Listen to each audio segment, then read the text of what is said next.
कि योगी आदित्यनाथ उत्तर प्रदेश के मुख्यमंत्री तो होने जा नहीं रहे थे, मनोज सिन्हा होने जा रहे थे। अचानक योगी आदित्यनाथ, मैं ही एक न्यूज़ चैनल में उस समय एडिटर था, मेरे पास एक बहुत बड़े नेता का फ़ोन आया, बहुत रिलायबल बट ठाकुर। अच्छा। He called me up. उनका, मनोज भैया 20 नाम चला रहे हो, कोई केशव मर रहा है, कोई कुछ नहीं बनने जा रहे, योगी आदित्यनाथ महाराज मुख्यमंत्री होंगे। अब मुझे लगा कि यार मैं कैसे चलाऊं ये खबर एक जगह से। इसके बाद मेरे पास 2 ब्यूरोक्रेट्स के फ़ोन आए दिल्ली से। जब उन दोनों ने मुझसे कहा, मैंने तुरंत खबर चला दी और कोई चैनल नहीं चला पाया इस खबर को। उस 2 घंटे में जो हम लीड कर रहे थे, ताबड़तोड़ उत्तर प्रदेश के कसाई बाड़े बंद होने लगे, बूचड़ खाने, स्लॉटर हाउस बंद होने लगे। पूरे प्रदेश के हर पुलिस स्टेशन में ऑपरेशन मजनू शुरू हो गया। कोई लड़की से छेड़छाड़ करेगा, कॉलेज के बाहर भीड़ लगाएगा, चेन खींचेगा, ये सब उठाक बंद करो, शुरू हो गया। ये योगी आदित्यनाथ के आने भर की खबर से था, अभी कंफर्म नहीं हुई थी, अभी खबर अभी सिर्फ खबर। अब योगी आदित्यनाथ आ गए। हाँ।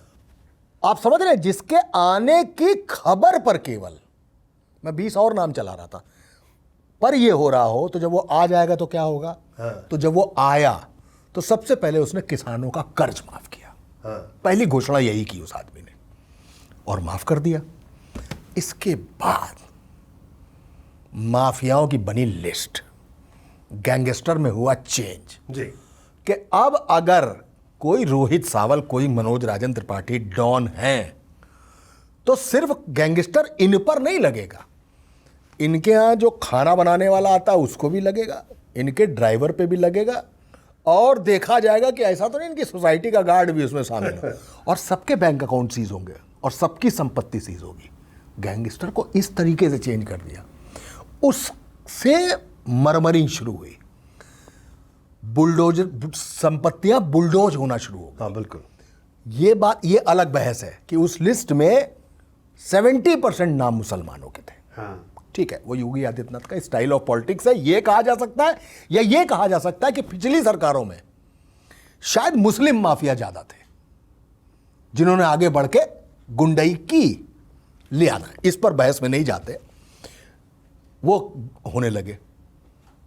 मुख्यमंत्री धीमे धीमे चीजों को अपने हिसाब से लेने लगे, और यहां से शिकायतें ऊपर जाने लगी, भैया देखो हमारा काम नहीं हो रहा। इसी बीच श्री A.K. शर्मा, the energy minister of today, ये दिल्ली से भेजे गए, blue eyed boy of Narendra Modi, Gujarat cadre IAS, जिन्होंने अरसे तक काम किया। कहा गया कि इनको गृह विभाग देना और मंत्री बनाना है। Simply denial. वहां से शुरू होती है योगी आदित्यनाथ को हर 6 महीने उत्तर प्रदेश से हटाने की चर्चा, हर 6 महीने में। ठीक है, नहीं किया उन्होंने। बस इसी घटना के कुछ दिन बाद 50 से 100 बीजेपी के विधायक ही विधानसभा में अपनी ही सरकार के खिलाफ बेल पे उतर गए। हरीश द्विवेदी जैसा सांसद अपने ही DM कमिश्नर के खिलाफ बैठ गया। मैं नाम भूल रहा हूं, सोनभद्र के, खरवार नाम था उनका, उन्होंने अपनी सरकार के खिलाफ शिकायत कर दी। झंझट शुरू हो गए, झंझट शुरू हो गए। अब तक तो बाबा बुलडोजर बन चुके थे वो, और देश में चर्चा शुरू हो गई थी कि मोदी के बाद कौन, तो योगी। अब सर, एक नेचुरल चॉइस किसी नरेंद्र मोदी की, मान लीजिए, हालांकि कर्ता संगठन है, वो एक अलग बात है, आप प्रधानमंत्री से भी पूछेंगे तो भी कहेंगे मैं कार्य करता हूं, कर्ता संगठन है, लेकिन नेचुरल चॉइस कौन है? आपको संसद में चाहे 370 का मसला हो, चाहे महिला आरक्षण का मसला हो, चाहे डिलिमिटेशन का मसला हो, ये जितने बड़े मसले किए हैं देश की सरकार ने जी, फेस कौन था?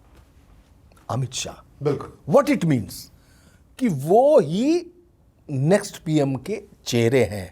लेकिन ये बंदा इमर्ज कर गया। अब मैं, रोहित भाई, पैन इंडिया, कश्मीर से कन्याकुमारी, गुजरात से बंगाल तक अपने स्टोरी टेलिंग के शो करता हूं। जानते हैं, आपको बड़ा सर्वे वाली बात बता रहा हूं, इसको किसी चाणक्य का सर्वे मान लीजिएगा।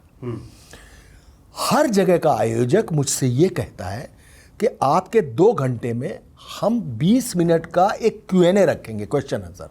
हम योगी आदित्यनाथ पर बात करना चाहते हैं आपसे। अब योगी आदित्यनाथ का तमिलनाडु में क्या लेना देना? अच्छा, तमिलनाडु में भी यही सवाल। योगी आदित्यनाथ का श्रीनगर में क्या लेना देना है? और बताऊं आपको, दुबई, क्या मतलब है योगी आदित्यनाथ का? वहां क्यों आदमी योगी आदित्य, यानी he is the talk of the town, talk of the nation. और उस आदमी ने अपनी छवि खुद बनाई है, वो कहीं से होकर नहीं आया है, वो खुद का तेंदुलकर है, उसने खुद से बैटिंग शुरू की है, इसलिए वो पीएम फेस है। ये खलन है, इस खलन में ये डिफ्लेक्शन है, इस डिफ्लेक्शन में ये कलह है, इस कलह में कोई पंकज चौधरी है, इस कलह में कोई तश्तरी सजी है, इस कलह में 2024 का नुकसान है, इस कलह में अयोध्या हारना है, इस कलह में अखिलेश यादव का पीडीए है, इस कलह में सोने की वो तश्तरी है जिसमें ये कलह मुद्दा बन के सामने खड़ी है।